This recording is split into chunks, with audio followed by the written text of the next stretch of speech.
This episode's sponsored by Zazzle.com. Let's face it, you love us. Why not use the coupon code EVERYDRINK13 at Zazzle.com and save 10% off $50 or more on awesome shirts, mugs, and accessories you probably don't need but want real bad. Remember code EVERYDRINK13.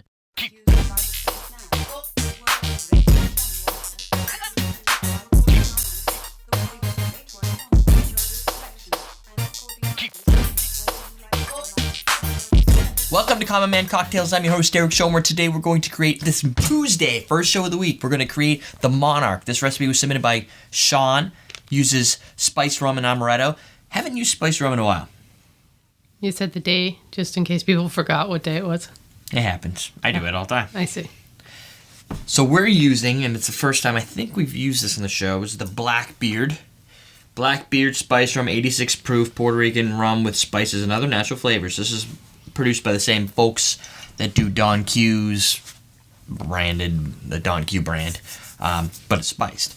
And it's got a pirate, so anything that's got a pirate is worth using regardless. Apparently pirates go with spices. They do. Think about all the pirate ships, and all they had was rum.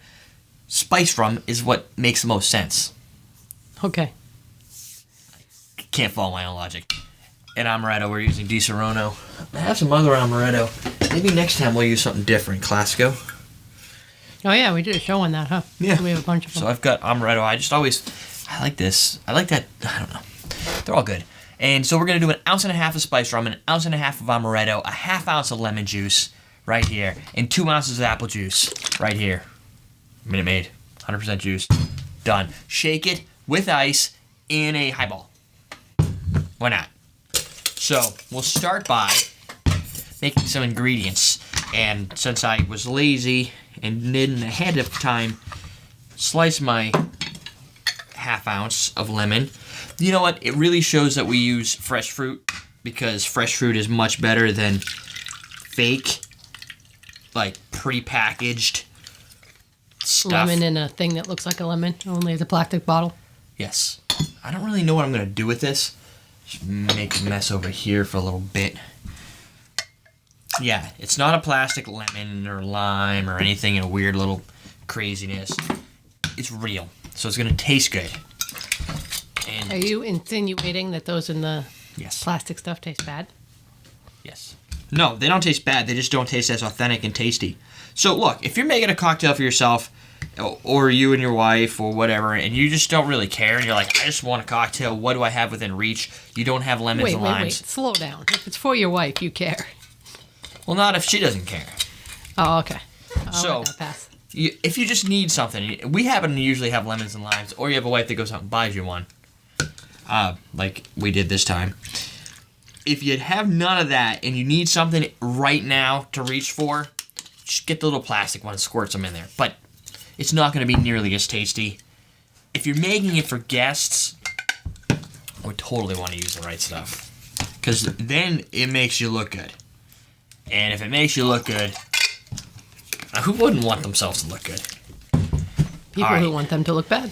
You took my recipe away, so I don't really remember what my last ingredient is. I think I got them all. You got them all. Okay. If I took it away. Well, normally I have a second prompt.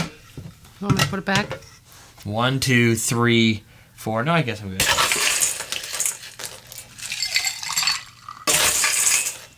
Really running low here on ice. I think this is going to be good. You do? All the ingredients are good anyway. That's usually a good indicator. Sometimes not. That's true. Sometimes it's a surprise. You're like, wow. Not as I didn't good. think those ingredients could taste that bad. Yeah, together.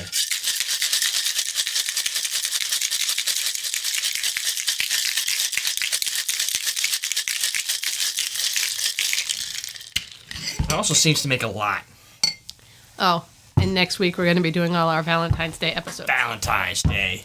Yes. Ahead, so that you guys can make those on Valentine's Day, whichever one you choose. Right.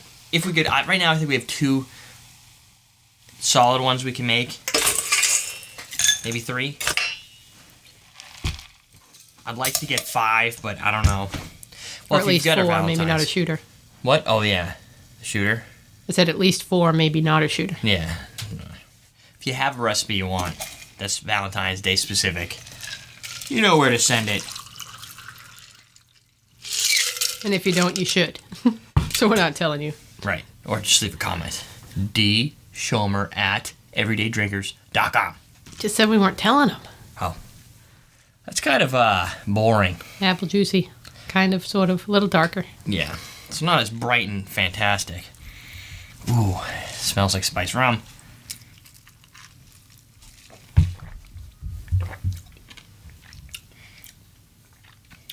Wow. It's pretty good. I like the amaretto taste in there. There's not as much apple as I was thinking. This might have a lot to do with the spiced rum you use. Maybe one will overpower where another one might not. It's flavorful. Lots of flavors. And amaretto is really the only one I can call out. It's got different I don't even know how to describe it. I guess it's what happens when amaretto, these guys come together. Not very sour, only a little bit of lemon.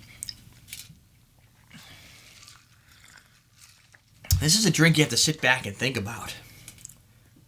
Ponder its existence. Yes, you do. You have to ponder it because it just got so many weird flavors to it that are not as easy to pick out as you'd think they would be because of what's here. If you give this to somebody and they have no idea what the ingredients are, I don't know what they're going to think. There's a little bit of sour lemon at the end, but I think it's it's a mystery cocktail. Not very fantastic looking, but tasty if you like spiced rum and you're so bored of spiced rum and Coke, spiced rum and Diet Coke.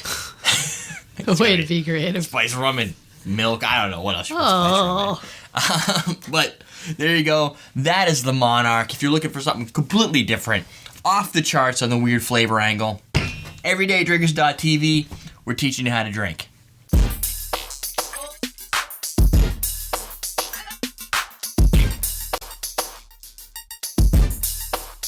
Keep